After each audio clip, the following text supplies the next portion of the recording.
Hi guys, how are you? कैसे हैं आप? एक बार फिर से आपका स्वागत है आपके अपने यूट्यूब चैनल हक आपका फतेह सीरीज का डे 59 होगा।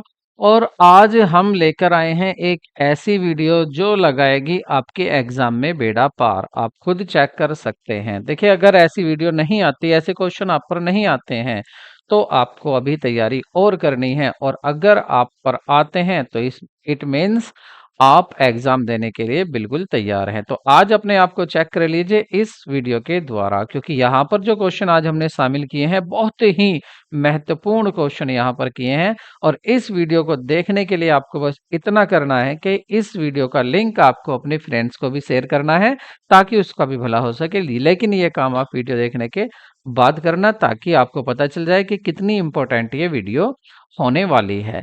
वीडियो शुरू करने से पहले बस एक रिक्वेस्ट आपसे और है कि अगर आप फर्स्ट टाइम चैनल पर आए हैं तो चैनल को सब्सक्राइब कर लें।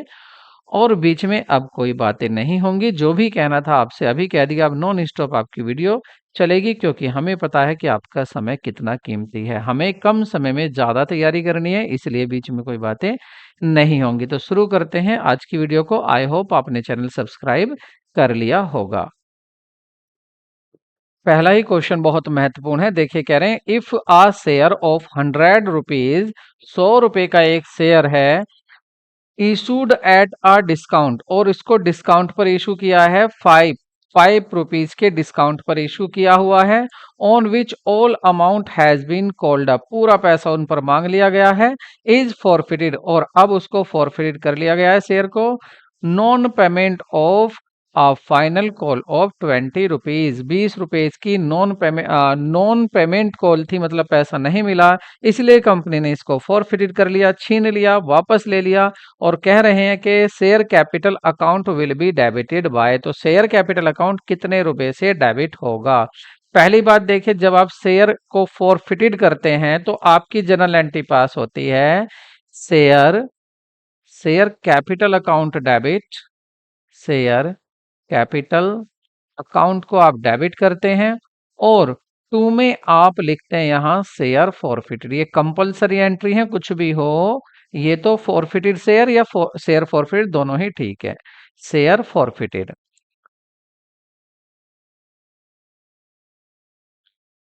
शेयर फॉरफिटेड अकाउंट, तो ये तो कंपलसरी होती हैं, लेकिन आगे चेंज हो जाती है। अब यहाँ पर आप क्या करते हैं, यहाँ पर आप लिखते हैं जो पैसे मांगे थे लेकिन नहीं मिले, तो उनको क्या बोलते हैं? Calls in arrear, calls in arrear accounts,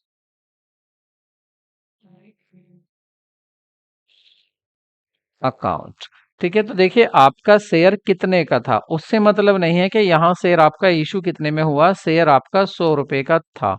ठीक है, तो ये जो पैसा यहाँ पर आप लिखते हैं, मैं आपको एक बार दोबारा क्लियर कर देता हूं। तो यहाँ पर हम जो पैसा लिखते हैं, वो हम यहाँ पैसा लिखते हैं जो टोटल आपका कोल्ड अप है, cold up, cold up amount, जो अब तक आपने पैसा मांगा है। अब तक कितना मांग लिया? पूरा 100 रुपए मांग लिए, तो आप यहाँ पर 100 रुपए लिख देंगे। उसके बाद यहाँ लिखते हैं जितना पैसा आ गया आपने उसको फॉर जब्त कर लिया है। तो कितना पैसा अब तक आ चुका है? देखिए, केवल 20 रुपए नहीं आए हैं, बाकी आ गए। तो जो नहीं आए वो हैं आपके 20 रुपए। तो इसका मतलब आपके पास कितने आ गए? तो वो आपके पास आ गए आपके 80 रुपए आ चुके हैं। तो ये कह रहा है आपसे कि बताइए कि आप शेयर कैपिटल अकाउंट को कितने रुपए से डेबिटेड करोगे। और चूंकि यहाँ पर क्या है, साथ में डिस्काउंट भी था, इसलिए थोड़ा सा यहाँ चेंज हो जाता है। तो हम डिस्काउंट को भी यहाँ पर शो कर देते हैं। उसको यहाँ पर हम लिख देते हैं discount on issue of debenture, discount on issue of debenture, issue of debenture. और अमाउंट किस तरह से हो जाएगा फिर, क्योंकि यहाँ पर डिस्काउंट था तो अमाउंट में थोड़ा सा परिवर्तन हो जाएगा। क्या से परिवर्तन होगा? देखिए, आपका डिस्काउंट कितना था? डिस्काउंट था आपका 5 रुपए का। ठीक, अब आपके फोरफिटेड कितने किए हैं? आपके पास पैसा आया कितना है? तो पैसा जो आपके पास आ चुका है वो है आपका 75 रुपए। 80 में से 75 रुपए आए हैं, 5 का क्या था? डिस्काउंट। और कितना नहीं आया? तो आपके पास 20 रुपए नहीं आए, ये होगा कॉल इन एरियर्स अकाउंट। ठीक है, तो ये एंट्री आप पास करेंगे। और इसमें आपसे आंसर पूछा था कि बताइए कितने रुपए आप डेबिटेड करेंगे शेयर कैपिटल में, तो आप यहाँ पर आंसर देंगे कि हम करेंगे 100 रुपए को। तो सही आंसर क्या होगा आपका? Option B. नेक्स्ट क्वेश्चन देखते हैं। अब देखिए, बिल्कुल ये क्वेश्चन आप देखेंगे और उसी पर आधारित है। अगर आप सीख चुके हैं तो बताइए यहाँ पर क्या आना है। पूछ रहे हैं आपसे, व्हेन शेयर आर फॉरफिटेड, जब शेयर जब्त किए जाते हैं, शेयर फॉरफिटेड किए जाते हैं, वापस छीन लिए जाते हैं कंपनी के द्वारा, तो share capital amount, share capital account is debited with, तो कितने रुपए से आप शेयर कैपिटल अकाउंट को डेबिट करेंगे? तो पूछ रहे हैं पेड अप अमाउंट से ऑफ फॉरफिटेड शेयर, जो शेयर फॉरफिटेड पर पूरा पैसा मिल चुका है उस अमाउंट से करेंगे फॉरफिटेड, जितना पैसा मिल चुका, या cold up amount of forfeited share, या जिन उन शेयर पर कितना पैसा मांगा गया है उनसे करोगे आप, या अनकोल्ड अमाउंट फॉरफिटेड शेयर, या शेयर फॉरफिटेड या फॉरफिटेड शेयर पर जितना पैसा अभी मांगा नहीं गया है उससे, या share face value of forfeited share. नहीं, आप करेंगे कोल्ड अप अमाउंट से। मैंने अभी इस वीडियो में आपको इस क्वेश्चन में बताया था कि यहाँ पर कोल्ड अप अमाउंट से जितना भी पैसा मांगा जा चुका है उसको डेबिट करते हैं।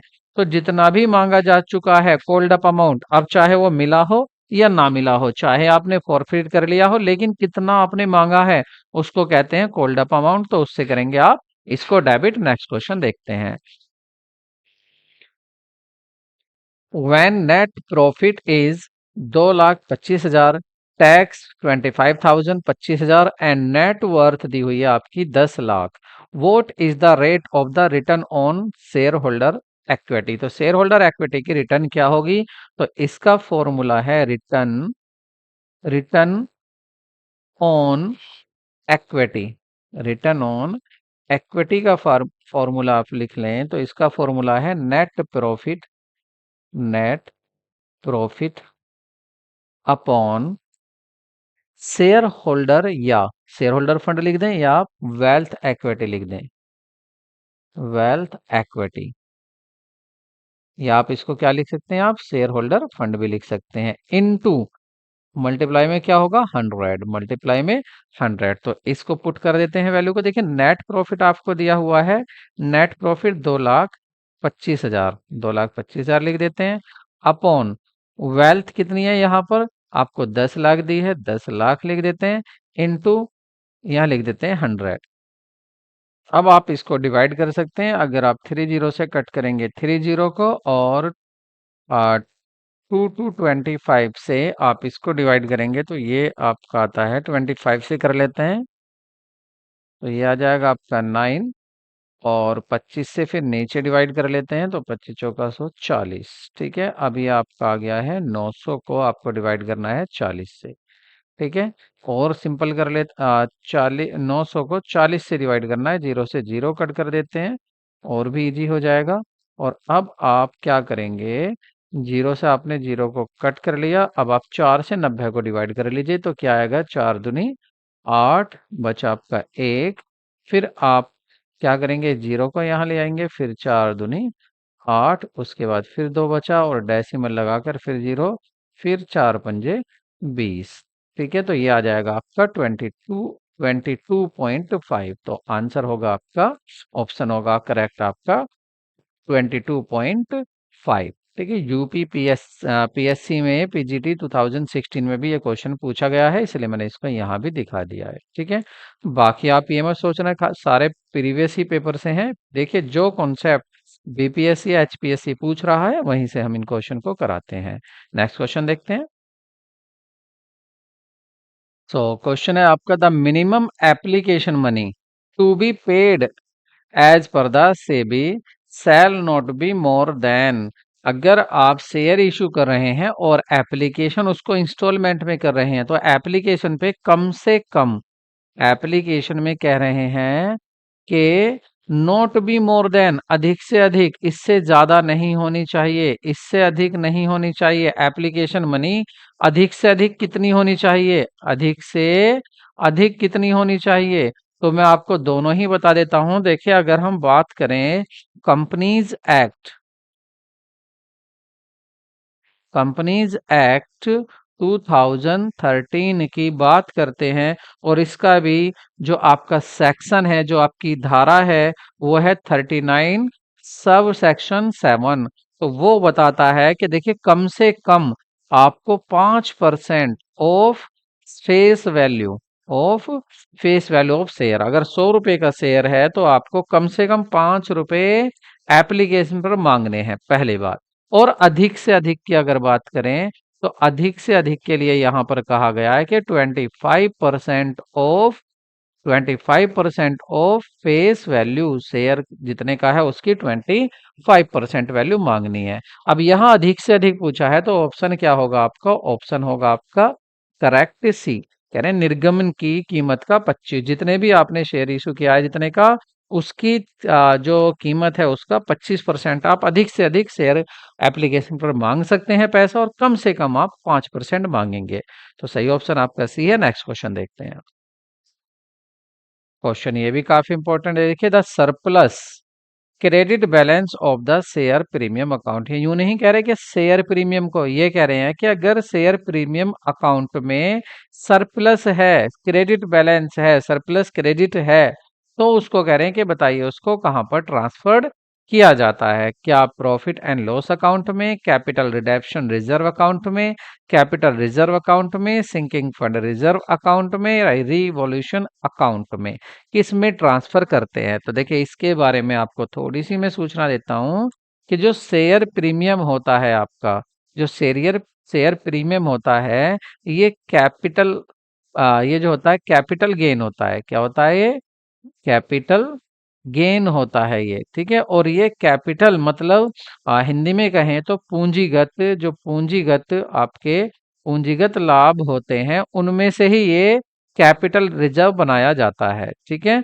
और जितनी भी अगर आपने ये बनाया हुआ है, ये प्राप्ति हुई है आपको, कैपिटल गेन हुआ है आपको, तो आप इससे जितना भी लॉस होगा, कौन सा? जो कैपिटल वाला लॉस है आपका, उस लॉस को पूरा करने के बाद अगर फिर भी यहाँ पर पैसा बचता है तो आप इसको ट्रांसफर कर देते हैं कैपिटल रिजर्व अकाउंट में, ट्रांसफर कर देते हैं। मान लेते हैं आपको कैपिटल जो कैपिटल प्रॉफिट था, गेन था, वो आपको 1000 का हुआ, ठीक है। और कैपिटल लॉस हुआ आपको 800 रुपए का। तो जितना भी डिफरेंस आया, 200 रुपए कहाँ ट्रांसफर हो जाएंगे? ये आपके कैपिटल रिजर्व अकाउंट में ट्रांसफर हो जाते हैं। नेक्स्ट क्वेश्चन देखते हैं। तो देखिए question, next question, part of capital which can be called up, part of capital which can be called up at the time of winding of the company is called. देखिए पूंजी का, capital का वह भाग जो कंपनी के समापन पर ही मांगा जाता है, उसको क्या कहते हैं? क्या उसको रिजर्व कैपिटल कहते हैं, अनकॉल्ड कैपिटल कहते हैं, इशूड कैपिटल कहते हैं, ऑथोराइज्ड कैपिटल कहते हैं? तो उसको कहते हैं रिजर्व कैपिटल। मतलब कैपिटल को आपने रिजर्व करके रख लिया है। और इसके बारे में सबसे जरूरी बात यह है कि जो कंपनी एक्ट है, जो आपका कंपनीज एक्ट 2013, 2013 की जो एक्ट, जो आपका सेक्शन सेक्शन इसका 65, तो कंपनीज एक्ट 2013 सेक्शन 65 की में यह कहा गया है। और दूसरा क्या कहा गया है कि जो एक सीमित दायित्व वाली कंपनी है, सीमित दायित्व वाली, दायित्व मतलब लाइबिलिटी, ठीक है, सीमित दायित्व, दायित्व तो आपका लाइबिलिटी, तो जो लिमिटेड लाइबिलिटी वाली कंपनी है वह यह कह सकती है, वह ये निश्चित कर सकती है, तो जो जो शेयर कैपिटल है उसका एक काम कीजिए, एक पार्ट एक ऐसा रिजर्व कर दीजिए कि अगर कंपनी का समापन होगा, कंपनी को वाइंडिंग अप करेंगे, तो उस भाग को तभी मांगा जाएगा, उससे पहले उस भाग को नहीं मांगा जा सकता। और सबसे बड़ी बात, ये जो भाग आपने रखा है, ये जो भाग आपने रखा है, ये भाग जो होता है, ये सबसे बड़ी बात यह है कि संचित पूंजी कंपनी के समापन के समय ये लेनदारों के लिए, ये जो भाग है लेनदारों के लिए, लेनदारों के लिए, लेनदार मतलब जो क्रेडिटर्स होते हैं, जो क्रेडिटर्स होते हैं, तो क्रेडिटर्स के लिए क्या होता है? ये लेनदारों के लिए है गारंटी होती है, लेनदारों के लिए यह भाग गारंटी का काम करता है, उनकी गारंटी है ये, वो इसको क्या कहते हैं, गारंटी। तो एक क्वेश्चन ये भी बन जाता है यहाँ पर कि आपकी लेनदारों के लिए गारंटी कौन सी कैपिटल होती है, रिजर्व कैपिटल होती है, ऑथोराइज्ड कैपिटल होती है, या इशूड कैपिटल होती है। तो आप आंसर आपका क्या होगा कि लेनदारों के लिए जो गारंटी होती है वो आपकी रिजर्व कैपिटल होती है, मतलब जो कैपिटल रिजर्व करके रख रखी है। याद रखना, कंफ्यूज मत होना, कैपिटल रिजर्व मैंने पिछली वीडियो में भी आपको ये बताया हुआ है, कैपिटल रिजर्व अलग होता है और रिजर्व कैपिटल अलग होती है। देखिए, कैपिटल रिजर्व आपका अलग था जो आपका कैपिटल गेन से बनाया गया था, और रिजर्व कैपिटल जो है आपकी ये पूंजी का भाग है जो कंपनी के समापन पर ही मांगा जाएगा, और ये लेनदारों के लिए ये गारंटी का काम करता है। और ये कंपनीज एक्ट 2013 सेक्शन 65 जो सीमित दायित्व वाली कंपनी होती है ऐसा वो करती है। तो काफी जानकारी यहाँ पर मिली, एक सेक्शन मिला आपको कंपनी का, एक ये मिला कौन सी कंपनी इसको रख सकती है, और दूसरा ये किसके लिए गारंटी होती है, ये आपको याद रखना है। तो ऑप्शन आपका ए करेक्ट था। आगे क्वेश्चन देखते हैं। सो क्वेश्चन है आपका, which of the following rule is not correct with regard to the issue of the forfeiture of share. अगर आप शेयर को फॉरफीचर कर रहे हैं या इशू कर रहे हैं, दोनों बातें हैं, तो उसके बारे में बताइए इनमें से कौन सा नियम सही नहीं है। अब हम पढ़ते हैं। कह रहे हैं प्रत्येक याचना के लिए कम से कम 14 दिनों का नोटिस दिया जाना चाहिए। बात सही है। अगर आप फर्स्ट कॉल का पैसा मांग रहे हैं या आप सेकंड कॉल पर पैसा मांग रहे हैं, किस पर, शेयर पर, तो आपको 14 दिन पहले उसको सूचना देना है। इसका मतलब एक क्वेश्चन यहाँ से ये भी बनता है कि कितने दिन पहले सूचना दी जाती है, नोटिस कितने दिन पहले दिया जाता है शेयर होल्डर को कि आप याचना दे दीजिए। तो कितने दिन पहले दिया जाता है, 14 डेज से। ठीक है। दूसरा ऑप्शन है, an interval of 30 days is required to between two successive share calls, मतलब लगातार अगर 2 बार आप कॉल कर रहे हैं, पैसा मांग रहे हैं, तो उनके बीच में कम से कम 30 दिनों का अंतराल होना चाहिए। ये भी बात सही है, ये भी आपको याद रखनी है कि जब आप फर्स्ट कॉल करते हैं, जब आप फर्स्ट कॉल करते हैं और दूसरी जब आप सेकंड कॉल करते हैं, तो इनके बीच में कम से कम आपका 30 दिन का समय, एक महीने का 30 दिन का समय होना चाहिए। ये भी बात आपको याद रखनी है, ये भी बात सही है।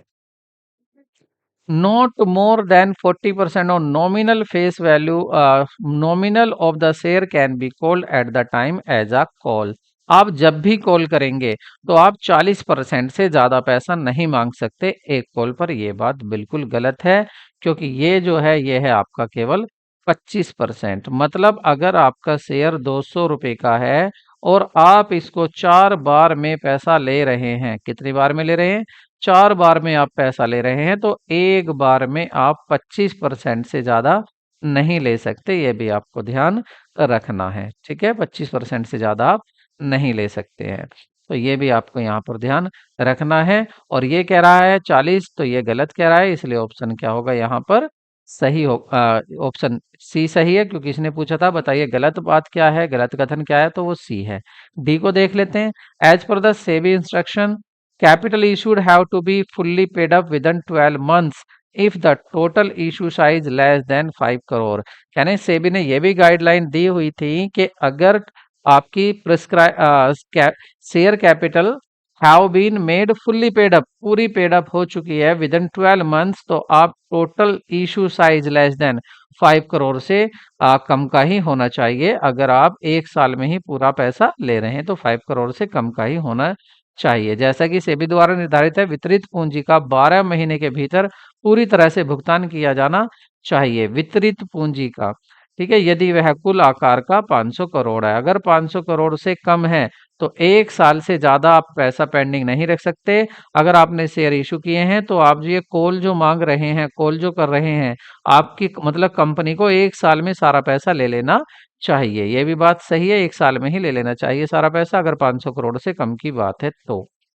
नेक्स्ट है आपका लास्ट, एक दोषी सदस्य को तब तक मतदान करने का अधिकार नहीं दिया जाता जब तक कि याचना मतलब कॉल की पूंजी का भुगतान नहीं किया जाता है। देखिए, अगर कोई आपका सदस्य है, एक कोई सदस्य है आपका, और अगर उसने पैसा पूरा नहीं दिया है, तो जब तक वो पूरा पैसा नहीं देगा तब तक उसको वोटिंग राइट नहीं दिया जाता है, ये भी याद रखना है। ठीक है, ये भी सही था, इसका मतलब इसने गलत पूछा था, वो सी ही था। तो यहाँ पर काफी क्वेश्चन क्लियर हो गए हैं। 14 दिन का नोटिस देना है कॉल से पहले, और आपको 2 कॉल के बीच में 30 दिन का समय रखना है, 25% से ज्यादा नहीं लेना है। सेबी ने कहा है 500 करोड़ तक का आप शेयर इशू करें तो उसको 1 साल में ही निपटा लो। और ये भी कहा है कि जब तक सारी किस्त ना मिल जाए, सारी किस्तों का पैसा ना आ जाए, वोटिंग देने का राइट मत दो। नेक्स्ट क्वेश्चन देखते हैं। सो क्वेश्चन है आपका, वित्त प्राप्त करने के लिए एक कंपनी निम्नलिखित प्रतिभूतियों में से कौन सा निर्गमन कर सकती है। एक कंपनी की बात करें कि बताइए, ये जो सब ऑप्शन दिए हुए हैं, कंपनी को क्या चाहिए? वित्त चाहिए। वित्त मीन्स फिनेंस चाहिए। कंपनी को क्या चाहिए? फिनेंस चाहिए, पैसा चाहिए। और कंपनी कौन सी सिक्योरिटी से ले सकती है? पहला, क्या एक्विटी शेयर होल्डर से पैसा ले सकती है? बिल्कुल ले सकती है। इक्विटी शेयर होल्डर से पैसा ले सकती है, हाँ जी ले सकती है। क्या रिडेम्बल इक्विटी शेयर से पैसा ले सकती है? नहीं, रिडेम्बल इक्विटी शेयर से पैसा नहीं ले सकती कंपनी। रिडेम्बल डिबेंचर से पैसा ले सकती है, हाँ ले सकती है। डिबेंचर रिडेम्बल हो सकते हैं कि भाई डिबेंचर वापस वाले होंगे कि आप 5 साल में या 6 साल में उनको वापस कर देंगे, या 15 साल में, वो आप बता देंगे, कंपनी मतलब क्लियर कर देती है कि कब वापस करेगी। दूसरा, रिडेम्बल प्रीफरेंस शेयर से पैसा ले सकती है, इससे भी ले सकती है। क्या बोनस शेयर से पैसा ले सकती है? नहीं ले सकती। बोनस शेयर तो आप किसको देंगे? अपने एम्प्लॉय को ऐसे ही देंगे। तो अब आप देखिए, आपका 1 and 3 and 4, ये आपका 3 सही आ रहे हैं, यहाँ से पैसा लिया जा सकता है, और ये सही कहाँ होंगे? ऑप्शन बी में करेक्ट है आपका। ठीक है, नेक्स्ट क्वेश्चन देखते हैं। So question is, the premium received on issue of share cannot be used for, जो अंशों पर निर्गमन पर प्राप्त जो प्रीमियम है उसका उपयोग कहाँ नहीं किया जा सकता। तो ये पूछ रहे हैं कहाँ नहीं किया जा सकता। तो इसके लिए मैंने आपको पहले भी 5 पॉइंट्स बताए थे, आज मैं फिर उनको रिपीट कर देता हूँ। वो 5 पॉइंट्स आपके कौन कौन से हैं, देखिए कहाँ कहाँ यूज कर सकते हैं, उनको आप दोबारा से लिख लीजिए। ठीक है, मैंने वैसे पहले लिखाए हैं ये, लेकिन हो सकता है फर्स्ट टाइम इस वीडियो को देख रहे हो, तो आप लिख लीजिए इसको। देखिए, issue of bonus share, bonus share, अगर आप बोनस शेयर इशू कर रहे हैं, और वो भी कौन से? Fully paid up.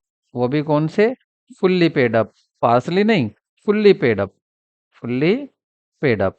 दूसरा अगर पॉइंट देखें तो वो था राइटिंग, अलग कलर से लिख देते हैं और भी माइंड में जल्दी आ जाएगा। राइटिंग ऑफ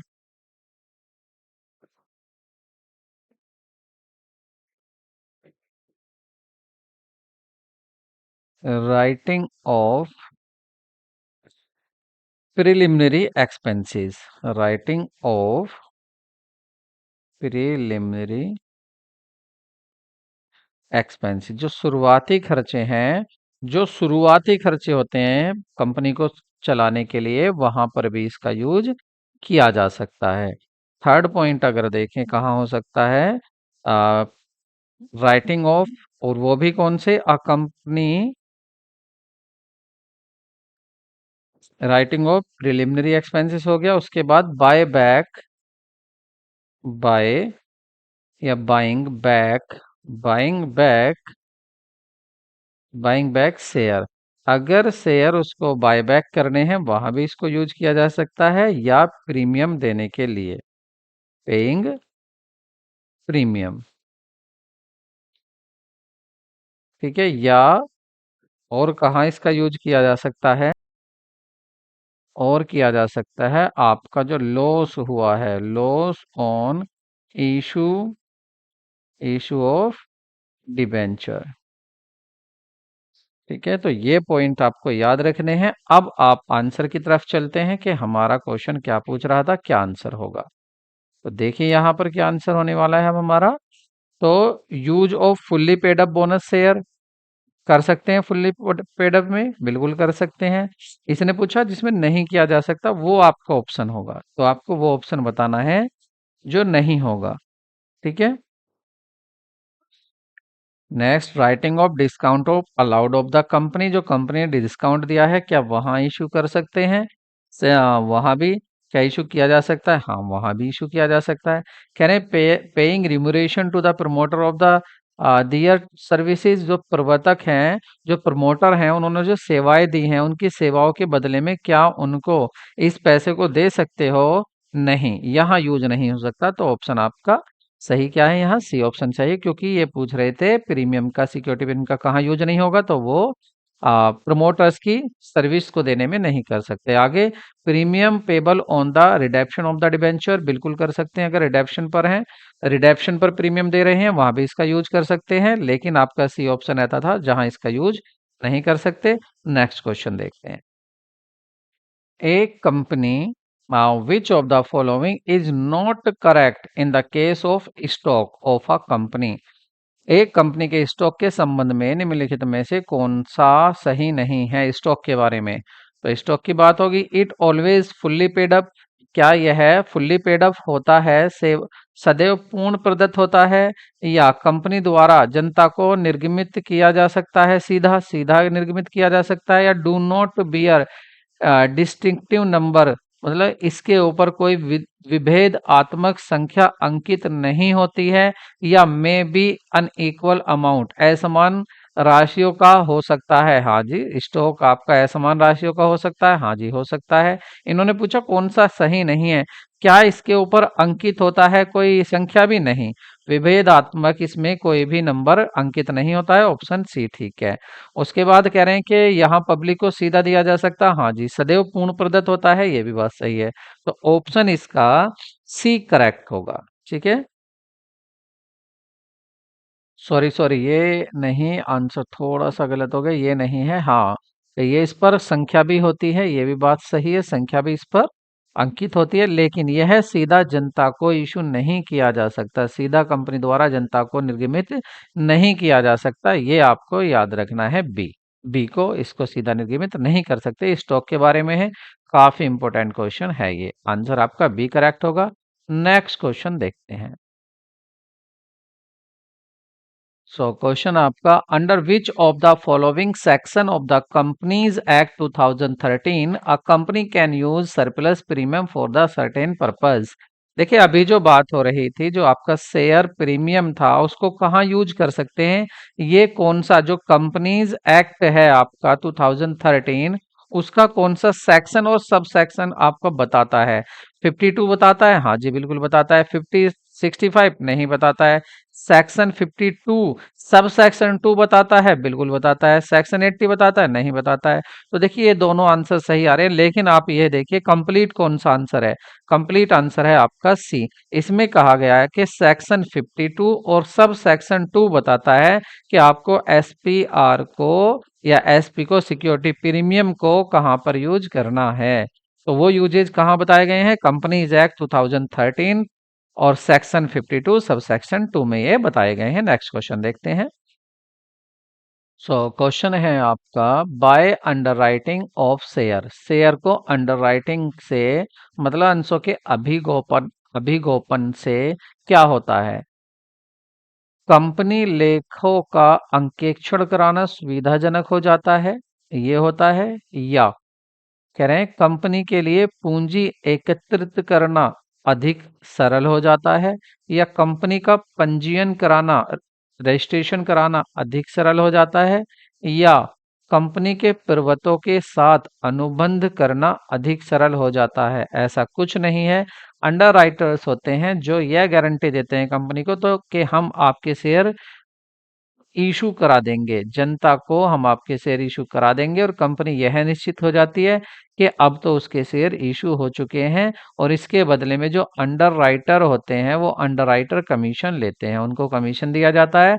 और अगर शेयर की बात होती है तो अंडर राइटर को कमीशन जो दिया जाता है वो 5% दिया जाता है, और जो आपका डिवेंचर की बात होती है तो डिवेंचर पर यह है 2.5%, मतलब 2.5% दिया जाता है। ये भी आपको याद रखना है। ये दोनों की रेट है। ठीक है, ये दोनों की क्या दी हुई है, रेट दी हुई है कि अधिकतम कितना दिया जा सकता है। बात भी किसकी है यहाँ, maximum, maxi maximum commission, maximum commission for under writer, under writer. ठीक है, तो वो क्या गारंटी दे देते हैं कि अब आपके शेयर हम इशू करा देंगे। तो कंपनी को सरल हो जाता है शेयर को इशू करना। ये कहाँ पर लिखा हुआ है, ऑप्शन बी में, कि कंपनी आसानी से पूंजी को इकट्ठा कर लेती है। पूंजी को इकट्ठा करना अधिक सरल हो जाता है। ऑप्शन बी ठीक था। नेक्स्ट क्वेश्चन देखते हैं। Discount on issue of share account until written off shown under. जब तक, कह रहे हैं डिस्काउंट जो आपने इशू किया है, जैसे आपका शेयर था तो 100 रुपए का, और आपने उस शेयर को 95 रुपीज में इशू कर दिया, तो यहाँ पर आपने जो 5 रुपीज का डिस्काउंट दिया, इसकी बात करें कि डिस्काउंट जो है शेयर के इशू करने पे अंटिल रिटर्न ऑफ, जब तक उसको आप रिटर्न ऑफ नहीं कर देते, आप उसको शो नहीं कर सकते।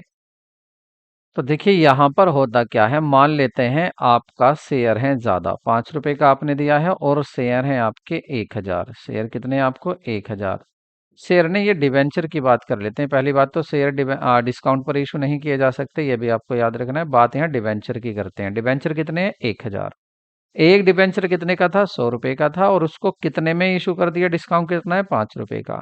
5 रुपए का आपने डिस्काउंट दिया है एक शेयर पर, तो 1,000 पर सीधा सीधा 5,000 रुपए डिस्काउंट हो गया है। ठीक है, अब ये आपको, अगर ये आपने डिबेंचर इशू किए थे 5 साल के लिए, और 5 साल बाद आप इनको एक एक साल 5 किस्तों में वापस दोगे, तो इसी तरह से जो आपका ये इशू, ये जो आपका लॉस था, लॉस कितना था, 5,000 का लॉस भी आप 5 साल में पूरा करेंगे।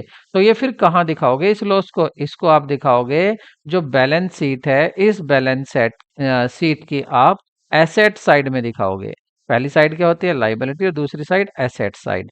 तो एसेट साइड में दिखाओगे, और किस नाम से दिखाओगे, मिसलिनियस एक्सपेंडिचर, मतलब विविध प्रकार के खर्चे। यहां क्यों दिखाओगे, क्योंकि ये बन जाएगी आपकी फिक्टिशियस एसेट। ऐसे खर्चे जिनको आप एक साथ एक साल में रिटर्न ऑफ नहीं करते, खत्म नहीं करते प्रॉफिट एंड लॉस अकाउंट में, वो आपका क्या बन जाता है, मिसलिनियस अकाउंट बन जाता है। मिसलिनियस एक्सपेंसेस आपके वो कैप बैलेंस शीट की एसेट साइड में फिक्टिशियस एसेट में दिखाए जाते हैं, याद रखना। तो वो फिक्टिशियस एसेट होते हैं। जैसे आपने एडवर्टीजमेंट किया, कई करोड़ का एडवर्टीजमेंट कर दिया, तो आप उसको सारा खर्चा एक साथ तो रिटर्न ऑफ करेंगे नहीं, उसको कहाँ दिखाएंगे, बैलेंस शीट की एसेट साइड में ही दिखाएंगे, क्योंकि वो क्या है, आपके मिसलिनियस एक्सपेंसेस बन गए हैं, और वो फिक्टिशियस एसेट कहलाएंगे अब बैलेंस शीट में।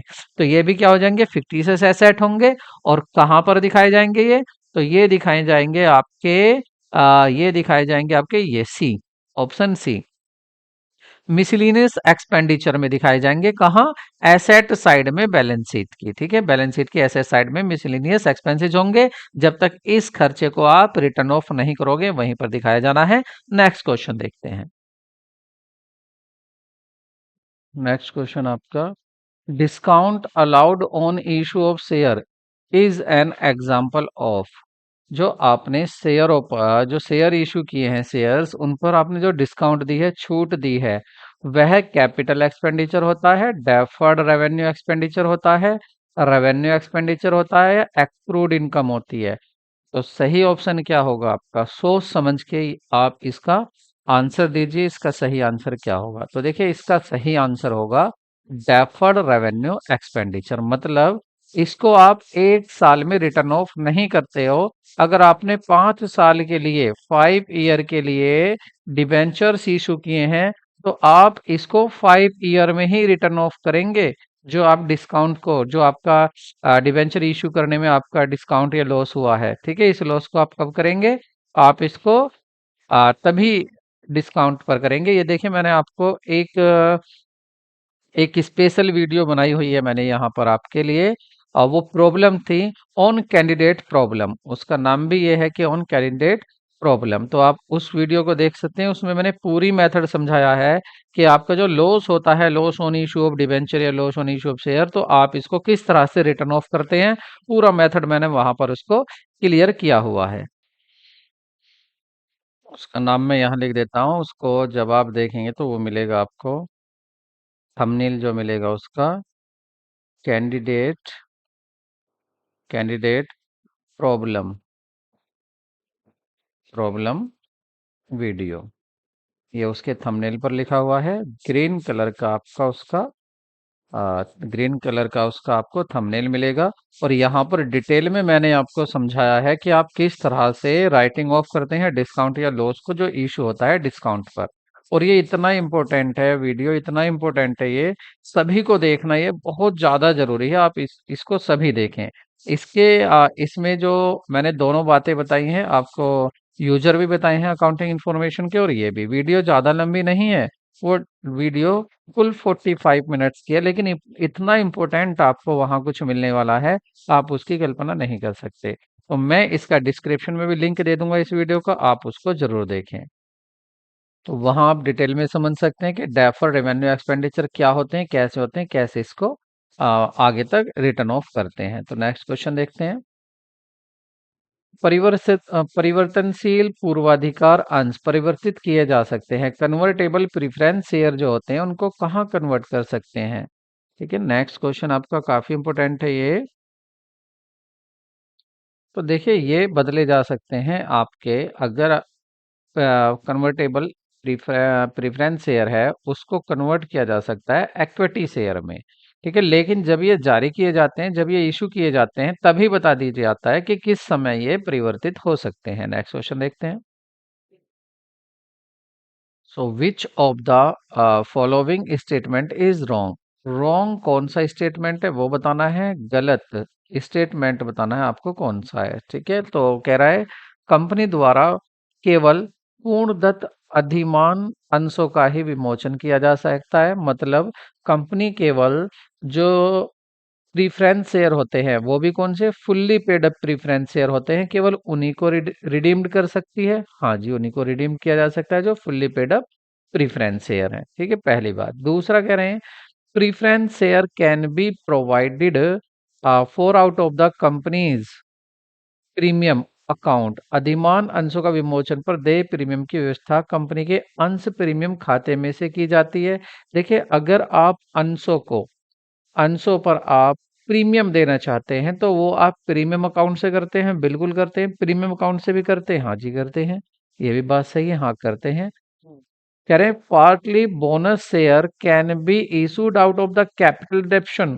कह रहे हैं कि जो बोनस शेयर हो सकते हैं पार्टली, वो कैपिटल कैपिटल वो कैपिटल रिडम्पशन रिजर्व फंड में से इशू किए जा सकते हैं।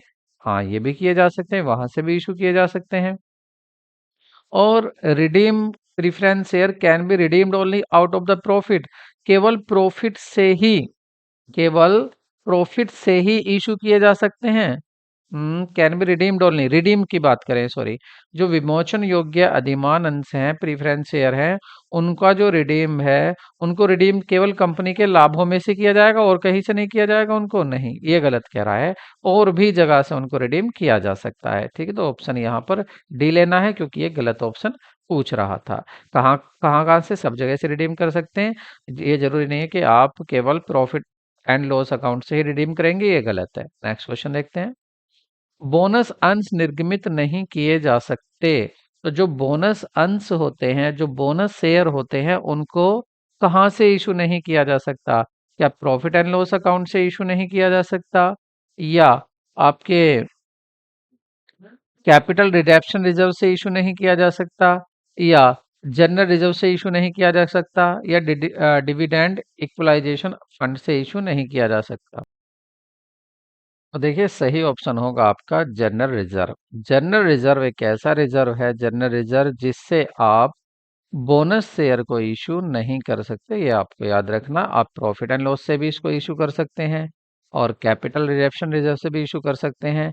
डिविडेंड इक्वलाइजेशन फंड से भी कर सकते हैं, लेकिन जनरल रिजर्व से आप बोनस शेयर को इशू नहीं कर सकते। ऑप्शन आपका सी होगा। नेक्स्ट क्वेश्चन देखते हैं। A public limited company can issue redeemable equity share, secured equity share, redeemable debenture और उपरोक्त सभी। तो ऑप्शन होगा ए, रिडेम्बल इक्विटी शेयर कंपनी इशू नहीं कर सकती, सिक्योर्ड कर सकती है, रिडेम्बल कर सकती है, लेकिन ये नहीं किए जा सकते। तो ये एक कंपनी क्या कर सकती है, ये बात आ रही है। तो क्या कर सकती है कंपनी, ये नहीं कर सकती मतलब ए को नहीं कर सकती, बी और सी को कर सकती है। तो इसका सही ऑप्शन होगा बी और सी। ठीक है, बी और सी इशू किए जा सकते हैं। ठीक है, ये थोड़ा गलत है, यहाँ ऑल ऑफ दीज दिया हुआ है, ऑल ऑफ दीज नहीं, इसका बी और सी होगा। ठीक है, सॉरी ये थोड़ा गलत हो गया, आप इसको एक बार इस क्वेश्चन को दोबारा देख लें। ये यहाँ पर जो पूछा गया है थोड़ा सा मुझे कंफ्यूजन हो गया। देखिए यहाँ पर कहा था कंपनी निर्गमित कर सकती है। कंपनी किसको निर्गमित कर सकती है? तो देखिए डिबेंचर जो रिडेम्बल्ड होते हैं डिबेंचर, उनको इशू कर सकती है कंपनी, क्योंकि रिडेम्बल तो करती है, उनको वापस देना होता है पैसा। लेकिन आप ओडरनी तो कर सकती है इक्विटी शेयर, जो साधारण इक्विटी शेयर वो तो इशू किए जा सकते हैं, लेकिन रिडेम्बल इक्विटी शेयर ये नहीं, सिक्योर्ड इक्विटी शेयर ये नहीं। ठीक है, तो यहाँ पर ए और बी अगर ये पूछता नहीं हो सकते तो ए और बी होता आप आंसर, लेकिन पूछ रहा कौन से इशू किए जा सकते हैं, को कंपनी रिडेम्बल डिबेंचर इशू कर सकती है। ठीक है, ये याद रखना है। नेक्स्ट क्वेश्चन देखते हैं। जब तक कि स्पष्ट न लिखा हो एक पूर्वाधिकार अंश को सदैव माना जाता है। अगर कोई आपका इक्विटी आपका कौन सा प्रीफरेंस शेयर है और उसके आगे कुछ ना लिखा हो, तो आप उसको क्या मानेंगे?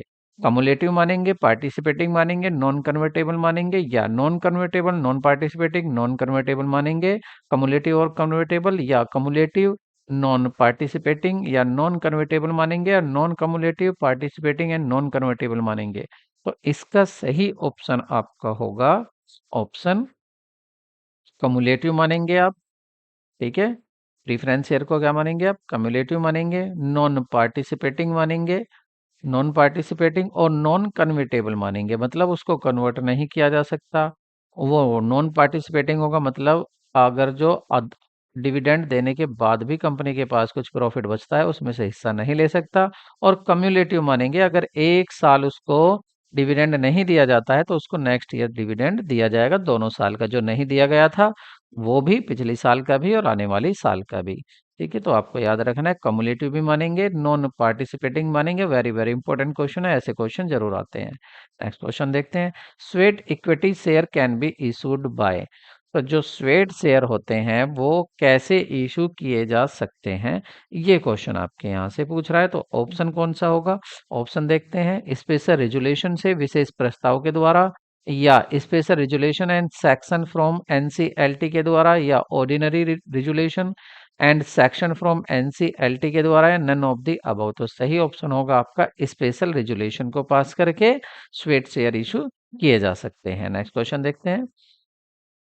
जो धारा 205 दो ए मतलब as per the section 205 two A, what is the minimum amount of required by the company as transfer to reserve if rate of dividend exceed 20% of the paid up capital.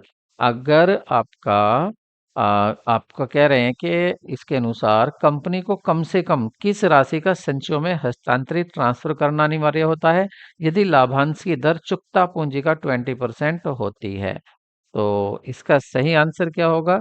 सही आंसर होगा आपका सी, 10%। ठीक है, अगर 10% आपको कहाँ करना पड़ेगा, ये आपको लाभांश की दर चुकता पूंजी की 20% है तो आपको ट्रांसफर करना पड़ेगा 10%। और इसमें साथ में ये भी याद रखना कि देखिए ये जो कंपनी एक्ट ये 1956 में था ऐसा, तो उसमें आपका 205 टू ए ने कहा था, तो वो आपका 10% था। ये नहीं कि इससे कोई लिंक था इसका, नहीं, ये बस यही था कि इससे ज्यादा आप ट्रांसफर नहीं कर सकते हैं, ये सीधा ऑप्शन था वहाँ। नेक्स्ट क्वेश्चन देखते हैं। निम्नलिखित में से कौन सा धन का स्रोत नहीं है, सोर्सेज ऑफ फंड कौन सा नहीं है? तो ऑप्शन देखते हैं। ऑप्शन होगा आपका मतलब स्रोत का मतलब है पैसा कहाँ से सोर्सेज वह होता है फंड का, कहाँ से पैसा मिलता है। तो देखते हैं पैसा कहाँ कहाँ से मिलेगा। Repayment of long term loan. देखिए जब पहले ही कह दिया रीपेमेंट, तो इसका मतलब क्या है, रीपेमेंट का तो पैसा जा रहा है, तो ये तो नहीं होगा। फिर कह रहे हैं इशू ऑफ क्रेडिट सेल, अगर आपने उधार इंक्रीज क्रेडिट सेल, आपने उधार सेल बढ़ा दी, ये भी नहीं होगा। कह रहे हैं इंक्रीज इन द इन्वेंट्री, आप स्टॉक में बढ़ा रहे हैं स्टॉक को, इससे भी क्या फायदा होगा, पैसा जाएगा अगर आप स्टॉक बढ़ा रहे हैं, आएगा नहीं अगर आप स्टॉक खरीद रहे हैं, परचेज और कर रहे हैं। लेकिन इशू ऑफ न्यू शेयर, अगर आप न्यू शेयर इशू करें तो बदले में कैश आएगा, इसके इसका मतलब जो सोर्सेज ऑफ फंड है वो डी होगा, पैसा जो आएगा वो डी से आएगा। नेक्स्ट क्वेश्चन देखते हैं। चिट्ठे के बनाने में अनुवार्दी प्रथा को लागू करने का परिणाम होता है convention of conservatism win when apply to the balance sheet result. तो उससे क्या हो जाता है, ओवर स्टेटमेंट हो जाता है एसेट का, या ओवर स्टेटमेंट हो जाता है, मतलब संपत्तियों का अधिमूल्य हो जाता है, दायित्वों का अधिमूल्य हो जाता है, संपत्तियों का न्यून मूल्य हो जाता है, दायित्वों का न्यून मूल्य हो जाता है। ये कह रहे हैं आप कंजर्वेटिज्म या प्रूडेंस जो होती है वो क्या कहती है कि आपको जितने भी फ्यूचर में लॉस हो सकते हैं उनके लिए प्रोविजन करना है, बट फ्यूचर में होने वाले प्रॉफिट के लिए आपको प्रोविजन नहीं करना है। ये कहती है आपकी कंजर्वेटिव कंजर्वेटिज्म या प्रूडेंस प्रिंसिपल। ठीक है, तो उसी को यहाँ पर कह रहे हैं कि उससे क्या होगा, अगर आप क्या करते हैं, यदि आप प्रोविजन बना रहे हैं, यदि आप प्रोविजन बना रहे हैं तो उससे क्या होगा, तो इससे क्या होगा, आपकी जो संपत्ति है मान लेते हैं उस पर आप डेप्ट, संपत्ति पर आप डेप्ट से डेप्ट का प्रोविजन बना रहे हैं। जैसे आपकी कोई एसेट है, मान लेते हैं आपकी कोई एसेट है 1 लाख रुपए की, ठीक है, तो आप इसका प्रोविजन बना रहे हैं, तो आप इसको प्रोविजन को बैलेंस शीट में दिखाते हैं ना माइनस करके, प्रोविजन फॉर डेप्रिसिएशन, तो इसको माइनस करते थे, 10,000 का दिखाया, तो आप फिर एसेट को कितने की दिखाएंगे, 90,000 की दिखाएंगे। तो आपकी एसेट में क्या हुआ, पहले एसेट कितने की थी, पहले आपकी एसेट 1 लाख की थी, आपने उसका प्रोविजन भी दिखाया माइनस करके बैलेंस शीट में, तो इससे क्या हुआ, प्रोविजन ने आपकी एसेट को कम दिखा दिया, यानी कि न्यून न्यून मूल्य हो गया, कम हो गया। ठीक है, तो ये क्या हो जाता, अंडर एस्टिमेट हो जाती है आपकी संपत्ति, मतलब ऑप्शन सी सही होगा। जब दोबारा सुन लो, जब आप बैलेंस शीट में आप डेटर्स दिखा रहे हैं, तो डेटर्स में जब इसके लिए प्रोविजन दिखाते हैं तो डेटर्स को ये कम कर देते हैं ना, और डेटर्स क्या होते हैं, एसेट होते हैं, तो एसेट क्या होती है, कम हो जाती है प्रोविजन बनाने से, और मतलब कंजर्वेटिज्म को फॉलो करने से। अब यहाँ इसने प्रोविजन ना कहकर आपसे क्या कह दिया, इसने कह दिया कंजर्वेटिज्म को फॉलो करने में, या कन्वेंशन जो है आपकी प्रूडेंस को उसको फॉलो करने में, वही तो कहती है कि फ्यूचर में होने वाले लॉस के लिए प्रोविजन कर लो, प्रॉफिट के लिए मत करो। नेक्स्ट क्वेश्चन देखते हैं। एक कंपनी में वापसी खरीद का संबंध है, बाय बैक किससे रिलेटेड है, यहाँ पर पूछा है कि बाय बैक किससे रिलेटेड है, प्रोस्पेक्टस से, शेयर से, डिबेंचर से, या चेक से, किससे रिलेटेड होगा, सही आंसर आपको बताना है। तो सही आंसर क्या होगा इसका, तो ये रिलेटेड होता है, आप कंफ्यूज ना हो, डिबेंचर तो रिडेप्शन होता है और रिडेप्शन की विधियां होती हैं, तो वहां पर जो मेथड है रिडेप्शन के, वहां इसको कंफ्यूज मत होना, ये शेयर के लिए यूज होता है, buy back, word buy back is related to shares. Next question देखते हैं।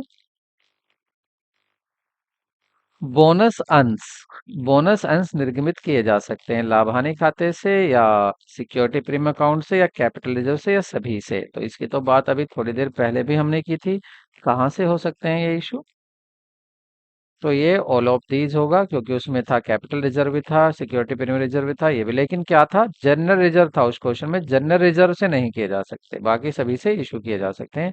नेक्स्ट क्वेश्चन देखते हैं। निम्नलिखित में से किसका स्वामित्व का मात्र सुपुर्दी से हस्तांतरित हो जाता है। कह रहे हैं कि देखिए स्वामित्व आपको केवल देना है दूसरों को, और आपका अधिकार खत्म हो जाएगा, दूसरे को अधिकार चला जाएगा। इक्विटी शेयर की बात हो रही है, प्रीफरेंस शेयर की, शेयर वारंट की, या डिवेंचर की। एक समता अंश पत्र जो है, अगर आप दूसरे को उसको दे देंगे तो क्या स्वामित्व चला जाएगा दूसरे पर, मतलब अधिकार दूसरे का हो जाएगा, या एक अधिमान अंश पत्र में होगा, या एक अंश वारंट में होगा, या एक ऋण पत्र में होगा। तो इसका आपका सही आंसर होगा, तो सही ऑप्शन होगा आपका शेयर वारंट्स। अब आप कहेंगे शेयर वारंट्स क्या होते हैं, देखिए शेयर वारंट्स एक ऐसा अधिकार होता है, एक ऐसा अधिकार पत्र होता है जो कंपनी इशू करती है, और कंपनी यह गारंटी देती है कि आपको इतने शेयर, मतलब नंबर ऑफ शेयर भी उसमें बताए जाते हैं, नंबर ऑफ शेयर कितने मिलेंगे आपको, कितने का मिलेगा, उसकी कीमत भी आज ही फिक्स कर दी जाएगी कि आपको इतने ही रुपए का मिलेगा, और आपको इतनी संख्या इतने का मिलेगा, इतने शेयर आपको इतने दिन में आपको मिल जाएंगे। तो ये सारी बातें होती हैं शेयर वारंट्स में। तो शेयर वारंट्स को आप अगर दूसरे को दे देते हैं तो उसी का अधिकार हो जाएगा। बोनस शेयर की फिर से बात हो रही है, केवल औद्योगिक श्रमिकों को दिए जाते हैं, सदैव उत्पादकता से संबंध रखता है, या आस्थगित मजदूरी है, या का भुगतान केवल लाभांश से किया जाता है। तो सही ऑप्शन होगा आपका option D, paid of out of profit only, profit से दिए जाते हैं। खैर ओनली ये वर्ड गलत है, इससे दिए जाते हैं, ठीक है। Paid up to the industry worker, और ऑलवेज लिंक, ऐसा नहीं कि उनको ही दिए जाते हैं, लिंक्ड विद द प्रोडक्टिविटी से लिंक नहीं होते हैं, और इसको डेफर्ड वेज भी नहीं कहते। ये क्या होती है आपकी डेफर्ड वेज? तो ये हो जाएगा कि आपने वेजेस दी नहीं है, आप आगे वेजेस देंगे तो उसके बदले में नहीं। बोनस शेयर आपके paid up of profit share, ये सही होगा, इससे दिए जाते हैं, प्रॉफिट से दिए जाते हैं। नेक्स्ट क्वेश्चन देखते हैं। The ownership of the owner is reduce by, जो ओनरशिप होती है वो किससे कम हो जाएगी? बोनस अंशों के निर्गमन से, ऋणपत्रों के विमोचन से, पूर्वाधिकारी अंश के विमोचन से, या भवन को खरीदने से। तो सही ऑप्शन होगा आपका ऑप्शन ए। अब आप देखिए, यदि आपने शेयर इशू किए तो ऑप्शन तो ए सही होगा। देखिए, बोनस शेयर के अंशों से निर्गमन, जब बोनस शेयर अंश निर्गमन किए जाएंगे तो देखिए, माना शेयर होल्डर थे वो 1,000 थे, ये थे हमारे शेयर होल्डर, इनके पास शेयर्स थे। अब आपने बोनस शेयर इशू किए, अब आपने बोनस शेयर इशू किए, तो जब आपने बोनस शेयर इशू किए हैं तो ये पहले वाले जो शेयर होल्डर थे इनका कंट्रोल था बिजनेस पे, लेकिन अब इनका कंट्रोल कम हो जाएगा, क्योंकि बाकी जो और आए हैं इनका भी तो कंट्रोल होगा, ये भी तो वोट करेंगे अब मैटर में, जो भी डिसीजन मेकिंग होगा। तो जब भी वोटिंग में इनको भी मिल जाएगी तो देखिए इनका जो था स्वामित्व वो कम हो जाता है, और यहाँ से पैसा थोड़ी ना मिला बोनस शेयर से, ये तो इशू किए गए थे आपके किसको, आपके वो जो प्रेजेंट एम्प्लॉयड है, वर्तमान कर्मचारी, उनको इशू किए गए थे। तो शेयर इशू करने से, बोनस शेयर इशू करने से क्या होता है कि स्वामित्व में कमी आ जाती है, जो वर्तमान में शेयर होल्डर होते हैं उनके। नेक्स्ट क्वेश्चन देखते हैं। शेयर एलोकेशन अकाउंट, तो देखिए पहली बात करें कैपिटल अकाउंट की, ठीक है। कैपिटल अकाउंट क्या होता है? कैपिटल हो या ड्राइंग हो, ये सभी क्या होते हैं? ये पर्सनल अकाउंट होते हैं। क्या होते हैं? पर्सनल अकाउंट्स होते हैं, ये आपको याद रखना है। और कैपिटल के ही भाग क्या होते हैं? कैपिटल का ये शेयर कैपिटल हो सकती है, और शेयर कैपिटल को एक साथ पैसा ना लेकर अगर आप टुकड़ों में ले रहे हैं, जैसे एप्लीकेशन पर पैसा ले रहे हैं, अलॉटमेंट पर ले रहे हैं, या आपकी फर्स्ट कॉल पर ले रहे हैं, सेकंड कॉल पर ले रहे हैं, सभी क्या है, किसके पार्ट हैं? शेयर कैपिटल के। और शेयर कैपिटल को क्या कहते हैं? Personal account. तो कौन सा ऑप्शन सही होगा आपका? ऑप्शन बी बिल्कुल करेक्ट होगा, ठीक है, बी ऑप्शन करेक्ट होगा। ये किसका भाग है? ये आपका पर्सनल अकाउंट ही होता है। एलोकेशन अमाउंट, अलॉटमेंट, आफ्टर मतलब एलोकेशन है, अलॉटमेंट, इसको अलॉटमेंट कर देना, अलॉटमेंट। नेक्स्ट क्वेश्चन देखते हैं। Under writing commission is payable on the following basis, किस बेसिस पर दिया जाता है? अंशों के निर्गमन मूल्य पर, अंशों के अंकित मूल्य पर, बाजार मूल्य पर, या जो अंशों पर प्राप्त प्रार्थनाएं हैं, मतलब जो एप्लीकेशन प्रार्थनाएं हैं, जो उस पर एप्लीकेशन प्रार्थना पर पैसा मिला है, प्रार्थना पत्र पर पैसा मिला है, या उस पर, तो किस पर दिया जाता है? इसका करेक्ट आंसर आपका होगा ये दिया जाता है आपका जो आपका अंशों का इशू प्राइस है, कितने के, आप कितने रुपए के शेयर इशू कर रहे हैं, उस पर आपका दिया जाता है अंडरराइटर कमीशन, ठीक है। और इसकी अधिकतम दर क्या होती है वो मैंने पहले भी बताई थी, दोबारा बता देता हूँ आपको। 5% होगी शेयर पर, और 2.5% होगी डिबेंचर पर अंडरराइटर कमीशन की। नेक्स्ट क्वेश्चन देखते हैं। In case of company limited by the share liability of the member limited to the extent, एक अंश सीमित कंपनी की दशा में एक सदस्य का दायित्व सीमित होता है।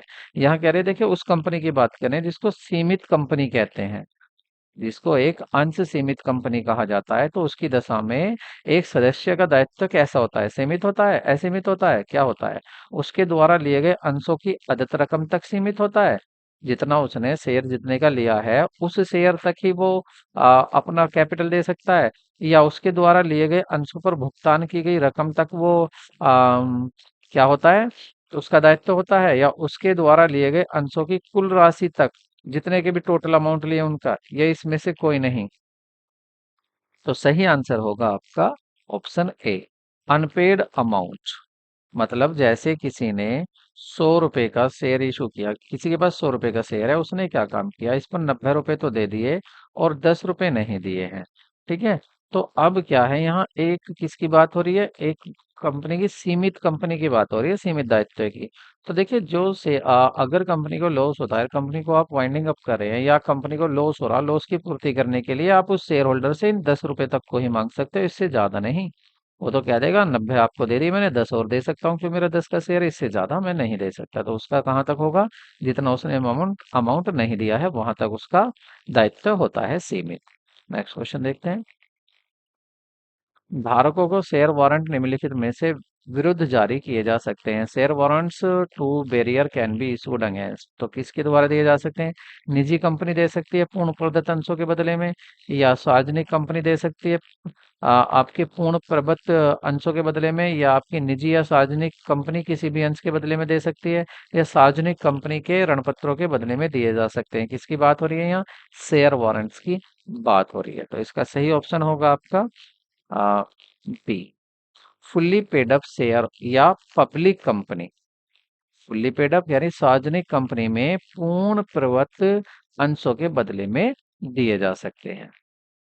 क्योंकि देखिए जो सार्वजनिक कंपनी है वही अपने शेयर बेच सकती है, तो शेयर वारंट भी वही जारी करेगी, सीधी बात है। तो ये प्रदत्त है ना, इसको प्रदत्त लिख लेता, प्रदत्त अंशों के बदले ही दिए जा सकते हैं, वो भी किसके द्वारा, पब्लिक कंपनी के द्वारा। ऑप्शन आपका बी सही होगा। नेक्स्ट क्वेश्चन देखते हैं।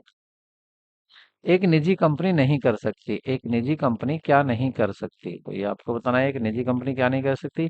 अंशों का हस्तांतरण अधिकार प्रतिबंधित होता है, सदस्यों की संख्या सीमित होती है, किसमें, एक निजी कंपनी में, या अंकेक्षक नियुक्ति नहीं कर सकती, या अंश क्रय का सार्वजनिक आमंत्रण नहीं कर सकती। सार्वजनिक आमंत्रण मतलब ये शेयर इशू नहीं कर सकती पब्लिक को। तो सही ऑप्शन क्या होगा, यही होगा आपका, public invite subscription to share, share के लिए पब्लिक को डायरेक्ट इनवाइट नहीं कर सकती है। ठीक है, ये तो बात ठीक है, रिस्ट्रिक्शन होता है उसका राइट शेयर ट्रांसफर करने में, और लिमिटेड नंबर होते हैं उसके शेयर के, ये भी ठीक है। अपॉइंट ऑडिटर अपना अपॉइंट कर सकती है, लेकिन वो ये काम नहीं कर सकती, सीधा पब्लिक से सब्सक्रिप्शन के लिए पब्लिक को इनवाइट नहीं कर सकती। नेक्स्ट क्वेश्चन देखते हैं।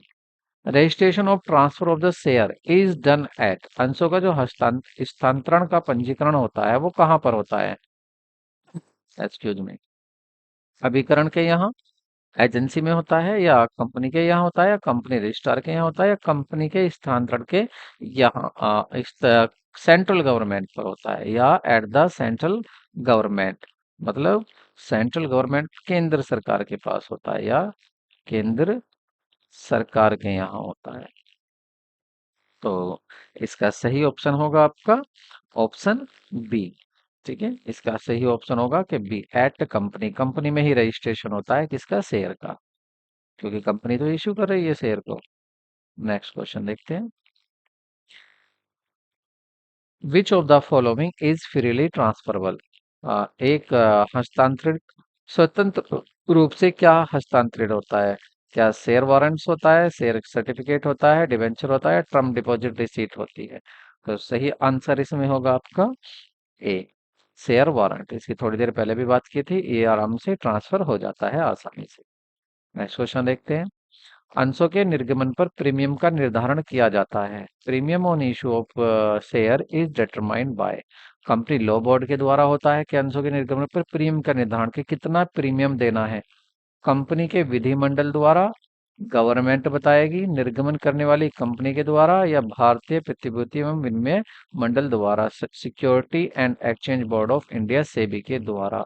तो सही ऑप्शन क्या होगा आपका, सही ऑप्शन होगा आपका सी, इशू ओ इशूइंग कंपनी, जो कंपनी इशू कर रही है शेयर को वही बताएगी, वही इशू बताती है कि हाँ भाई मुझे सिक्योरिटी प्रीमियम कितना इस पर लेना है, उसी का ये अधिकार होता है, उसी कंपनी का जिसके शेयर है, जो कंपनी इसको इशू कर रही है। दूसरा कोई इंटरफेयर ना गवर्नमेंट करेगी, ना कंपनी लॉ बोर्ड करेगा, ना सेबी करेगी। ठीक है, लेकिन हाँ ये कह सकती है कितना प्रीमियम लोगे, अधिक से अधिक कितना लोगे, ये तो बातें हो सकती हैं, लेकिन भाई कैसे लेना है, निर्गमन पर लेना नहीं लेना है, निर्धारण कितना करना है, वो तो फिर भी कौन करेगी, आपकी इशू कंपनी ही करती है। ठीक है, नेक्स्ट क्वेश्चन देखते हैं। निम्नलिखित में से किस खाते में बोनस अंश निर्गमित किए जा सकते हैं? तो बोनस अंश ये फिर दोबारा आपसे क्वेश्चन पूछा गया है, प्रॉफिट एंड लॉस अकाउंट से, शेयर प्रीमियम से, जनरल रिजर्व से, या इन सभी से। तो कहाँ से आपके जो शेयर ये इशू किए जा सकते हैं? तो सही ऑप्शन क्या होगा आपका? देखिए, जनरल रिजर्व से बोनस शेयर नहीं इशू किए जा सकते, पहले भी बताया था। ये प्रॉफिट एंड लॉस से इशू किए जा सकते हैं। ठीक है, और तो ये जो किए जा सकते हैं, क्या पूछा है क्वेश्चन में? ये पूछा है बोनस शेयर अंश निर्गमित किए जा सकते हैं, तो ये किए जा सकते हैं आपके ऑल ऑफ द अबव, सभी में से किए जा सकते हैं। और एक क्वेश्चन आपका था क्वेश्चन नंबर 17, एक उसको भी देख लेते हैं, वहां थोड़ा सा आंसर मिस्टेक था हमारा। देखें यहाँ पर, इसमें पूछा था बोनस शेयर कहाँ से इशू किए नहीं जा सकते, जनरल रिजर्व से, तो ये गलत था। जनरल रिजर्व से भी इशू किए जा सकते हैं, जनरल रिजर्व से भी इशू किए जा सकते हैं, लेकिन जो आपका कैपिटल रिडम्पशन रिजर्व है, मतलब कैपिटल रिजर्व जो होता है, कैपिटल रिजर्व से इशू नहीं किए जा सकते। और कैपिटल रिडम्पशन रिजर्व भी एक कैपिटल रिजर्व है, इसलिए ऑप्शन इसका बी सही होगा। अब क्वेश्चन चलते हैं अपना वहीं जहां पर हम बातें कर रहे थे। तो बात थी यहाँ पर आपके क्वेश्चन नंबर 30। क्वेश्चन इसकी देख लेते हैं यहाँ पर, balance in the profit and loss. ये हो गया आपका ऑल ऑफ द अबव, सभी से किए जा सकते हैं। नेक्स्ट क्वेश्चन देखते हैं। निम्नलिखित पर आपको विचार करना है और आपको इसमें से बताना है कि स्टेटमेंट दिया हुआ है आपको ए, और इसी के साथ आपको रीजन आर दिया हुआ है, दोनों को पढ़िए। देखिए, प्रत्येक अंशधारी का अधिकार है कि वह जिस कंपनी के अंश उसने खरीदे हैं उससे एक अंश प्रमाण पत्र प्राप्त करे। बात सही है, उसको प्रमाण पत्र भी लेना चाहिए उस कंपनी से। सही कह रहे हैं इस बात में, तो भाई देखो वो है ना, जो जिस कंपनी से उसने शेयर लिए हैं उससे उसको प्रमाण पत्र तो लेने चाहिए। बात ठीक है, प्रमाण पत्र लेना चाहिए, सही है। तो दूसरा कह रहे हैं, share certificate is the conclusive evidence of the title of the person to the share which are written in his name and the certificate। तो कह रहे हैं कि ये एक प्रमाण पत्र होता है उसके लिए कि हाँ भाई इस अंशधारी ने ये शेयर लिए हैं, उसका नाम दर्ज होता है उसमें अंशधारी का। ठीक है, ये भी बात सही है, इसलिए वो जरूरी है लेना, क्योंकि उससे पता चलेगा कि किसका नाम है। तो पहला भी सही था ए, और रीजन भी सही है, और रीजन आर ए के बारे में सही बता रहा है, इसका मतलब ऑप्शन ए सही होगा। नेक्स्ट क्वेश्चन देखते हैं। The rate of commission payable on issue of share should be not exceed. तो ये कह रहे हैं कमीशन जो आप दे रहे हैं शेयर के इशू पे, वो किससे ज्यादा नहीं होनी चाहिए। तो सही ऑप्शन क्या होगा? इसका ऑप्शन मैं मानता हूं कि इसका आंसर मुझे आप ही देंगे, क्योंकि ये पहले भी डिस्कस हो चुका है। बिल्कुल सही, 5%। तो शेयर पर बात करें तो वो होगा आपका 5%, और डिवेंचर पर बात करें वो होगा आपका 2.5%। नेक्स्ट क्वेश्चन देखते हैं। निम्न में से कौन से अंश का मूल्यांकन की विधि नहीं है? अगर किसके अंशों के? अगर note method of valuation of sales, ये सेल्स की बात हो रही है, सेल्स की अंश की नहीं। क्वेश्चन अब सही हो गया है। अब देखिए शेयर्स, तो शेयर के वैल्यूएशन का कौन सा मेथड नहीं है? तो कह रहे हैं asset valuation method, product valuation method, या सुपर प्रॉफिट मेथड, या नन ऑफ दीज। तो सही आंसर होगा आपका सी। सी जो है ये आपका गुडविल के वैल्यूएशन के तो मेथड होता है, लेकिन ये इसका कोई मेथड नहीं होता है। ठीक है, तो वीडियो कैसी लगी कमेंट करके जरूर बताएं, और आप दोस्तों को, अगर आपको लगता है ये क्वेश्चन इंपॉर्टेंट है, तो दोस्तों को शेयर जरूर करें। मिलते हैं नेक्स्ट वीडियो में, टेक केयर, बाय बाय।